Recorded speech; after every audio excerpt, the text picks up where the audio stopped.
India having Solomoni resolved to constitute India into a sovereign socialist secular democratic republic।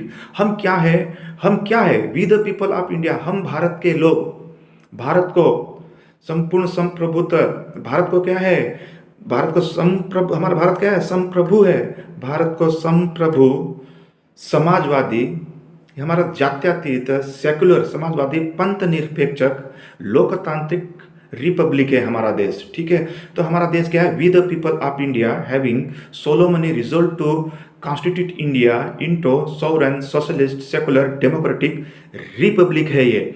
Justice, हमें क्या justice चाहिए, justice, social economic and political liberty of thought expression faith and worship, equality of status and of the opportunity and to promote among them all fraternity, assume the dignity of the individual and the integrity of nation in our constituent assembly. This 26th day of November 1949 do here adopt in act and give to ourselves this constitution।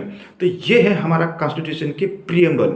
तो यहाँ पर क्या कहता है हमारा constitution, we the people of India, हम भारत के लोग, हम सब भारत के लोगों के लिए कह रहा है, क्या है, having solemnly resolve to constitute India, हमारा संविधान कैसा होगा, सोवरन।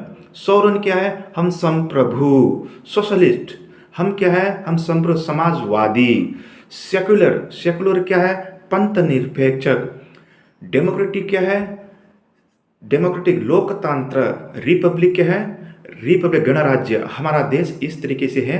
तो आज मैं इस लेक्चर के अंदर sovereign socialist secular democratic Republic के बारे में बताऊंगा। ये जो 5 ऐसे शब्द है, ये हम लोगों को इतना पावर, इतना स्ट्रांग बना देता है हमारा संविधान को समझने के लिए। तो ये 5 शब्द हमारा देश कैसा होगा उसके बारे में बता रहे हैं। हमारा देश कैसा होगा, सोवरेन, फर्स्ट क्या है, सोवरेन, सोवरेन मतलब संप्रभु, हम संप्रभु। जब हमारा संविधान, हमारा देश जब गुलाम था, सोवरेन का मतलब क्या है, संप्रभु। संप्रभु क्या है, संप्रभु का मतलब सोवरेन, हम क्या सोवरेन है। देश जब गुलाम था, हम सोवरेन नहीं थे, हम दूसरे के अधीन थे, पराधीन थे। तो आज के डेट में बता, हम सोवरेन किसको बोला जाता है, सोवरेन किसको बोला जाता है और संप्रभु किसको बोला जाता है। एक उदाहरण के साथ ही समझाऊंगा, आपको संप्रभु के बारे में समझ में आ जाएगा। देखो, हम कोई भी आंतरिक और बाह्य डिसीजन लेते हैं हमारा इंडिया, अब जैसे कि पाकिस्तान के ऊपर हमें अटैक, पाकिस्तान ने पुलवामा और पहलगाम में जो हमारे के सामने जो नमूना कृत्य दिखाया था, पाकिस्तान जो हमारे सीआरपीएफ के 40 जवानों को शहीद कर दिया गया। अभी अभी धर्म के नाम पे जो पहलगांव में हमारे कितनी माता बहनों का सिंदूर को उजाड़ दिया था, इतने उनको सभी आदमी को, पतियों को चुन चुन को मार दिया गया पाकिस्तान के उग्रवादियों ने। तो इस तरीके से हमने इतना कृत्य पाकिस्तान को देखा गया, तो उसका बदला हम लोगों को लेना था। तो क्या पहलगाम का और पुलवामा का जो हमने जो बदला लिया, तो क्या हमने किसी देश को पूछा है क्या, हम किसी देश को नहीं पूछे। हमने जब 40 जवान हमारे भारत के शहीद हुए थे 2019 को 14 सितंबर पुलवामा में जब बम ब्लास्ट करके सीआरपीएफ के 40 जवान को शहीद कर दिया गया था, हमने उसका रिएक्शन हमने क्या किया, उसका क्या किया, हमने बालाकोट के अंदर क्या है, एयर स्ट्राइक किया। पाकिस्तान के बालाकोट के अंदर एयर स्ट्राइक किया, वहां पर आतंकवादी को ठिकानों को हमने ध्वस्त कर दिया। हमने जब एयर स्ट्राइक किया, दूसरे देश के अंदर घुसे, तो क्या हम दूसरे देश से परमिशन लिया, नहीं। हमारा देश क्या है, सोवरेन है, हम संप्रभु है। हमारा बाहर का डिसीजन, अंदर का डिसीजन लेने की हमारी शक्ति क्या है, हमारे देश की सरकार को हो, ये नहीं कि किसी देश के पूछने की कोई जरूरत नहीं है। हम क्या सोवरेन है, हम स्ट्रांग है, हम संप्रभु है, इसके लिए हमारा देश क्या है, संप्रभु है। इंटरनल एंड एक्सटर्नल दोनों अगर डिसीजन लेना पड़ेगा तो हम किसी को पूछेंगे नहीं, बाहर कंट्री को नहीं पूछेंगे, हम खुद डिसीजन लेंगे।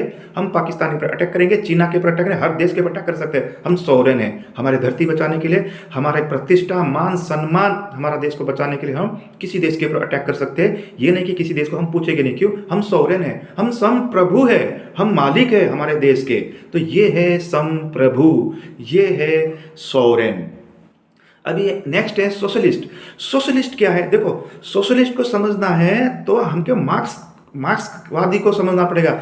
मार्क्सवाद एंड सोशलिस्ट, ये 2 प्रकार की एक विचारधारा है। देखो मार्क्सवाद क्या करते थे, उनको सारे सिस्टम के ऊपर समान अधिकार चाहते थे। वो बड़ा होना नहीं चाहिए, छोटा नहीं होना चाहिए, सब जितनी भी चीज़ें हैं सबके ऊपर बरान, सब बड़े आदमी से चीज़ें ले लो, सभी को बांट दो, बड़े आदमी को चीज़ें ले लो, सभी छोटे आदमी को सबको इक्वल कर दो। वो समानता चाहते हैं, मार्क्सवाद समाना चाहता है। तो वो क्या है, समाना चाहता है। वो भी सोशलिस्ट है, लेकिन वो सोशलिस्ट नहीं है। वो समाना कैसे चाहते हैं, बंदूक के दम पे, मार के साथ। बड़ा आदमी है विजय, अभी हमारे देश में क्या है, बड़े बड़े अंबानी है, बड़े बड़े हमारे सामने बिजनेसमैन है, बड़े बड़े लोग हैं। अब बताओ, उनसे आप अधिकार छीन के, उनकी प्रॉपर्टी छीन के नीचे लोगों को बांट दोगे क्या? यह जस्टिस नहीं कहलाएगा। ठीक इसलिए हमने क्या है, सोशलिस्ट। अगर हमारे देश को अगर ऊपर लाना है, हमारा सभी व्यक्ति को आगे लाना था, हम एक समाजवादी देश है, हमारा समाजवादी मतलब वेलफेयर स्टेट है। यहाँ पर हर देखो, गरीब आदमी है, गरीब आदमी के लिए हम क्या करेंगे, उसको ऊपर लाने के लिए जो पिछड़े, हमने क्या कर दिया, रिजर्वेशन कर दिया। जो जाति आधार के ऊपर हमने रिजर्वेशन कर दिया, उनको ऊपर लाने के लिए हमारा समाज क्या है, धीरे धीरे ऊपर आएगा, एकदम ऊपर नहीं आएगा। बड़े आदमी से मार कर क्या चीज़ों को छीन लो और मार्क्सवादी की तरफ इधर बांट दो, ऐसा देश नहीं। हमारा देश का समाजवादी देश है। समाजवादी के अंदर क्या होता है, समाज के अंदर जो भी रिसोर्स है, जो भी चीज़ें है ना, सबका तो अधिकार होगा। कैसे होगा, अगर एक आदमी बड़ा है, अगर ये छोटा है, ये चीज़ें छीनकर इसको दिया नहीं जा सकता, लेकिन इस आदमी को हम थोड़ा हेल्प कर देंगे, रिजर्वेशन प्रोवाइड कर देंगे। जनरल आदमी के बराबर जाएंगे तो एससी वाला आदमी को रिजर्वेशन कर देंगे, उसको धीरे धीरे करके हम ऊपर क्या है, ऊपर लाएंगे। ये है हमारा समाजवाद। हमारे देश के अंदर कोई भूखा नहीं सोएगा। हमारा देश क्या है, वेलफेयर स्टेट है। हमारे संविधान के पता DPSP, directive principle of state policy, ये कहती है कि हमारे देश के अंदर कोई भूखा नहीं सोएगा, सबको समान अधिकार है, समाज जीने का अधिकार है। तो इस तरीके से हमारा देश आगे जाएगा। सोशलिस्ट देश है ये, ठीक है, समाज है, समाज के थ्रू ही आगे जाएगा। हर व्यक्ति आगे बढ़ने के लिए सरकार ने अलग अलग उनको क्या है, एक रास्ता दिया गया है। कोई रिजर्वेशन के माध्यम से जाएगा। अब बूढ़े हैं, बूढ़े को वृद्ध पेंशन दिया जाता है। तो समाज में रहने वाला क्या, एक वेलफेयर स्टेट है, यहाँ पर सबको अधिकार है। अगर आपको ऊपर जाना है तो आपको प्रोसेस से ही ऊपर जाना है। ये नहीं कि बड़े व्यक्ति की चीज़ों छीन लेना है और इनमें बांटना है, मार्क्सवाद नहीं करना है। यहाँ सोशलिस्ट है, सोशलिस्ट देश है, ठीक है। हमारा देश क्या है, समाजवादी है। समाज के लोगों के लिए कार्य करना है। समाज के अंदर DPSP, directive principle of state policy, जो यहाँ पर क्या करती है, कॉन्स्टिट्यूशन, संविधान सरकार को डायरेक्शन करता है कि आप लोगों के लिए वेलफेयर सोचो। तो सरकार क्या करती है, लोगों के लिए वेलफेयर करती है। वृद्ध पेंशना, विधवा पेंशना, विकलांग और APL BPL के लिए खाना देती है क्या, नहीं देती है? इसलिए देती है कि समाज क्या है, एक समान चले, और समाज क्या है, अपना प्रोसेस को फॉलो करते करते आगे बढ़े, सब एक समान के रूप में आओ करके। इस तरीके से हमारा देश क्या है, एक समाजवादी है। इसके ऊपर बहुत उदाहरण दिया जा सकता है, ठीक है, ये शॉर्ट वीडियो में बता रहा हूँ। समाजवादी हो गया। नेक्स्ट क्या है, सेकुलर। नेक्स्ट वर्ड है सेकुलर। सेकुलर का सेंस क्या है, सेकुलर मतलब क्या है, पंथ निरपेक्ष। देखो जी, आप पाकिस्तान में जाओगे, वहाँ पर पाकिस्तान का संविधान में ही लिखा गया है कि वहाँ पर इस्लाम धर्म को फॉलो करने वाला संविधान है। आप बांग्लादेश में जाओगे, आप हर दूसरे देश में जाओगे, जो उन देश, हमारा देश में मेजोरिटी क्या है, हिंदू धर्म है। हमारा देश में पॉपुलेशन सबसे ज़्यादा हिंदू है। हमारा देश हिंदू धर्म होते हुए भी हमारे देश के संविधान के अंदर हिंदू शब्द का यहाँ पर ऐड नहीं किया गया है। क्यों? यहाँ पर क्या है, सेकुलर बताया गया, पंथ निरपेक्ष बताया गया है। जो हिंदू धर्म है, मुस्लिम धर्म, सिख, ईसाई, जैन, बौद्ध, फारसी, जितने भी हमारे देश के अंदर जितने भी धर्म हैं, उसके अंदर सबसे बड़ा धर्म हिंदू धर्म होते हुए हमारे संविधान के अंदर हिंदू धर्म है करके, बड़ा धर्म है करके यहाँ पर नहीं बताया गया है।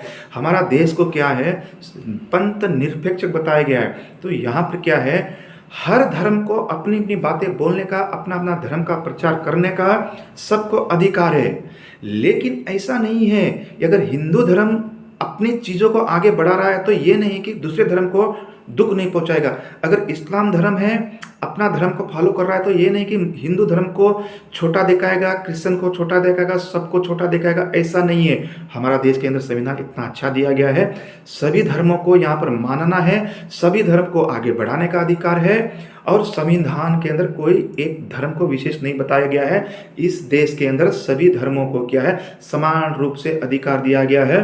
हर धर्म अपने अपने तरीके से फेस्टिवल बनाएंगे। हिंदू धर्म अपनी तरफ से अपना त्यौहार बनाएगा, इस्लाम धर्म अपनी तरफ से फेस्टिवल बनाएगा, क्रिश्चियन अपनी तरफ से भी के क्रिश्चियन धर्म बनाएगा, सिख ने अपनी तरफ से भी क्या है, गुरु ग्रंथ साहिब अपना, अपने सबको अपना अपना राइट्स दिया गया है। लेकिन कोई धर्म किसी धर्म के साथ भेदभाव नहीं करेगा, किसी धर्म को नीचा नहीं दिखाएगा और अपना ही आगे नहीं बढ़ाएगा, और कोई धर्म दूसरे धर्म को कन्वर्ट करने के लिए फोर्सफुल नहीं रहेगा, किसी धर्म को अपने धर्म में लाने के लिए दबाव नहीं डालेगा। इस तरीके से क्या है, हमारा देश क्या है, एक सेक्युलर है। हमारा संविधान का कोई धर्म नहीं है, हमारा संविधान का एक ही धर्म के ये सेक्युलर धर्म है। इसमें हिंदू, मुस्लिम, सिख, ईसाई, जैन, बौद्ध, पारसी, जो भी जितने भी धर्म यहाँ पर रहते हैं एक समान के साथ रहता है, कोई किसी के साथ भेदभाव नहीं करेगा, सब एक दूसरे के धर्म के साथ सम्मान करते रहेंगे, एक दूसरे धर्म को रेस्पेक्ट करते रहेंगे, अपने धर्म के साथ एंजॉय करते रहेंगे। ये है पंथ निरपेक्षक, इसको बोलता है सेक्युलर। तो हमारा देश क्या है, सेक्युलर है। क्यों? हिंदू धर्म तो बहुत बड़ा है ना, हिंदू चर्च आएगा तो सबको, हिंदू धर्म की पॉपुलेशन तो बहुत है, लेकिन इतना बड़ा धर्म होते हुए भी हमारे स्वतंत्र, हमारे जो संविधान सभा के लोगों ने क्या करा, देखो कितनी अच्छी बात कर दिया। तो संविधान के अंदर धर्म का कॉन्सेप्ट ही नहीं लाया, हिंदू धर्म होते हुए भी, इतना बड़ा धर्म होते हुए भी पंथ निरपेक्ष कर दिया है। तो क्या है, हमारा देश क्या है, सेकुलर है, संविधान का कोई धर्म नहीं है। संविधान क्या है, संविधान के अंदर एक धर्म पॉलिटिकल धर्म नहीं है, सब धर्म को समान अधिकार दिया गया है, कोई किसी के साथ भेदभाव नहीं करेगा। Next, secular. डेमोक्रेटिक देखो डेमोक्रेटिक क्या है, हमारा देश कैसा है, डेमोक्रेटिक है। डेमोक्रेटिक अंदर ना लोकतंत्र, प्रजातंत्र। ये देश कैसा चलेगा? क्या राजा प्रधानमंत्री का बेटा ही प्रधानमंत्री बनेगा, राष्ट्रपति का ही बेटा राष्ट्रपति बनेगा? ये कैसा होगा? तो हमारा देश को हमने डेमोक्रेसी कर दिया, लोकतंत्र कर दिया। लोकतंत्र, इस देश का राजा प्रधानमंत्री जो है, हमारा देश का जो राजा कौन है, जनता है राजा। हमारे देश की राजा कौन है, हमारा देश का सच्चा राजा कौन है, जनता ही राजा है। तो सारा का सारा पावर हमने क्या कर दिया, जनता के हाथ में दे दिया। जनता के लिए जनता दौरा ही है। अगर इस देश का प्रधानमंत्री भी बनेगा, इस देश के राज्य के मुख्यमंत्री भी बनेगा, उसको कौन चुनेगा, आम नागरिक ही चुनेगा। तो ये है हमारा लोकतंत्र, ये है हमारी डेमोक्रेसी। ऐसा नहीं है प्रधानमंत्री था उसका ही बेटा प्रधानमंत्री बनेगा, ऐसा नहीं है हमारे देश में, है ना, वो नहीं है, वो तानाशाह नहीं है, वो तानाशाह नहीं है हमारे देश में। जिस तरीके से क्या है, रशिया, चाइना जैसा हमारा देश नहीं। हमारा देश में क्या, 5 सालों में सरकारें बदलती रहती है। सरकार बनाने की चाबी किसके पास है, जनता के पास है, लोगों को के पास है, प्रजा के पास है। उसलिए तो प्रजातंत्र है, ये लोकतंत्र है, ये है डेमोक्रेसी है। इतना सुंदर संविधान भारत का, सबसे बड़ा प्रधानमंत्री को एक झटके से हटाएगा तो जनता ही हटा देगी उसको।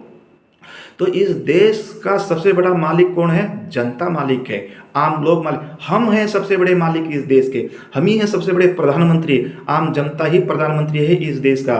तो 5 साल के अंदर अगर उसके कार्य अच्छे नहीं रहेगा तो प्रधानमंत्री की चाबी जनता के हाथ में है, यही टाइट कर देगी, वही उसको ताला बंद कर देगी। तो लोकतंत्र ये है जो कि जनता के द्वारा ही, जनता के लिए ही, जनता के काम के लिए चुने जाने वाला जो सरकार होती है, उस सरकार को बनाने का कार्य कौन करता है, जनता करता है। इसीलिए हमारा देश क्या है, डेमोक्रेटिक, लोकतंत्र, प्रजातंत्र देश है। तो प्रजा के हाथ में सत्ता है। ये नहीं कि अमेरिका में भी डेमोक्रेसी है, ये नहीं कि रशिया हो गया, रशिया में क्या है, व्लादिमीर पुतिन चल रहा है। यहाँ चीना के अंदर क्या चल रहा है। हमारे देश में ऐसा नहीं है, हमारे देश में जनता के हाथ में है चाबी पूरी सत्ता को परिवर्तन करने का। तो हमारा देश क्या सुंदर डेमोक्रेसी लेक है। हमारे देश के अंदर क्या है, नीचे से ग्राम पंचायती से लेकर ग्राम पंचायती का चेयरमैन, अध्यक्ष से लेकर देश के प्रधानमंत्री तक हम क्या है, वोट के प्रोसेस, चुनाव प्रोसेस, इलेक्टोरल प्रोसेस से हम उसको चुनते हैं। तो सबसे बड़ा पावर हमारा किसके हाथ में, जनता के हाथ में है। जनता ही जनार्दन है। तो इसलिए क्या है, हम भारत के नागरिक, हम भारत के लोग, हम सबको हमारे संविधान का नॉलेज होना बहुत जरूरी है। तब जाके आप क्या है, किसी सरकार को, किसी सत्ता को परिवर्तन कर सकते हो। वो अधिकार हम आम नागरिक को दिया गया है, इसलिए हम संविधान को सल्यूट करना पड़ेगा। तो इतना अच्छा संविधान दिया गया है। हमें वोट डालने का अधिकार दिया गया है, पहले वोट डालने का अधिकार हम लोगों को नहीं था। आज क्या है, 18 साल के बाद सब वोट डालने का अधिकार है। पहले वोट डालने का अधिकार के लिए कितने कुर्बानी दी गई लोगों ने, आज तो वोट डालने का सभी को अधिकार है। आप चाहे तो किसी सरकार को हटा सकते हो, किसी को ला सकते हैं। ये अधिकार क्या है, हमारे जनता को, इसको बोला जाता है डेमोक्रेटिक। हमारा संविधान क्या है, लोकतंत्र है, प्रजातंत्र है। रिपब्लिक देखो, प्रधानमंत्री को कौन चुनता है, जनता चुनता है, जनता द्वारा ही प्रधानमंत्री आता है, ठीक है। अभी हेड ऑफ स्टेट, हमारा जो हेड ऑफ स्टेट है, हमारा जो राष्ट्रपति है, हमारे जो राष्ट्रपति है उसको भी जनता ही चुनती है, ठीक है। उसको भी जनता कैसी चुनती है, हमारे विधानसभा लोकसभा के मेंबर वो भी चुनाव होके आता है। कहने का मतलब क्या है, इस देश का जो भी राष्ट्रपति रहेगा, भारत का सबसे बड़ा पद जिसके पास है, जो राष्ट्रपति रहेगा वो भी चुना ही आएगा। ये नहीं कि वंशानुगत राष्ट्रपति का बाप था वही बेटा बेटा, ऐसा नहीं है। इस देश के अंदर जो राष्ट्रपति भी है उसको भी चुना ही करके लाएंगे। तो ये क्या है, हमारा देश रिपब्लिक देश है, गणराज्य देश है। इस तरीके से आज मैं इस वीडियो के माध्यम से मैं आप लोगों को हमारे संविधान के अंदर दिया गया, प्रियम्बल के अंदर दिया गया कुछ बेसिक जो कॉन्सेप्ट है, उस कॉन्सेप्ट को मैं यहाँ पर बताने की कोशिश किया हूँ। अगर मैं एक एक कॉन्सेप्ट पे कहूँगा तो बहुत लंबी क्लास होगी। एक एक कॉन्सेप्ट है, अगर मैं आप लोगों को सॉवरेन संप्रभु के बारे में बताऊंगा तो बहुत लंबी क्लास हो जाएगी। सोशलिस्ट कई प्रकार की सोशलिस्ट होती है, ठीक है। हमारा तो बहुत अच्छा समाजवादी है, आम लोगों को तो बीपीएल एपीएल के माध्यम से सब आगे बढ़ रहे हैं, ये समाजवादी है। यहाँ पर किसी के साथ और सेकुलर, हमारा देश क्या है, कोई धर्म को बढ़ावा नहीं देता, सभी धर्म को बढ़ावा कर सभी धर्म को रेस्पेक्ट करते हैं। डेमोक्रेटिक लोकतंत्र है यहाँ पर। और रिपब्लिक, हमारा देश के हेड ऑफ द स्टेट वो भी क्या है, चुनाई आता है। राजा का बेटा राजा नहीं बनेगा। इस तरीके से हमारा क्या है, संविधान है। अभी नेक्स्ट क्या है, justice, liberty, equality and fraternity. इसके बारे में मैं अगला क्लास में बताऊंगा, नेक्स्ट क्लास के अंदर, नेक्स्ट वीडियो के बारे में।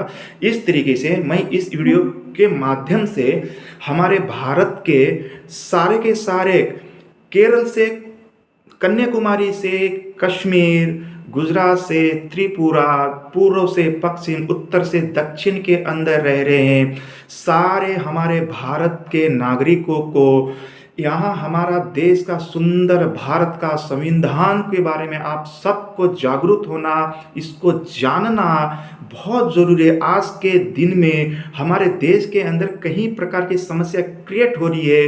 हर व्यक्ति बोलता है कि हमारे संविधान में लिखा गया है, हमारे संविधान में ऐसी बातें हैं। तो उसलिए क्या है, आप लोगों को संविधान को जानना बहुत ज़रूरी है।